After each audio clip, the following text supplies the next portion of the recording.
It's hard to hear God's voice when you're already decided what you want Him to say.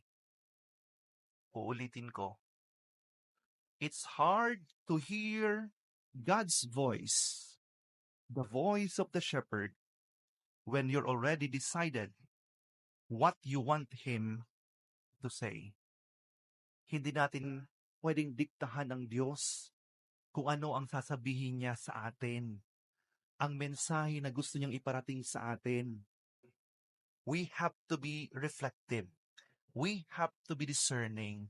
We have to be humble, open, para marinig natin ang boses, ang tinig ng pastol.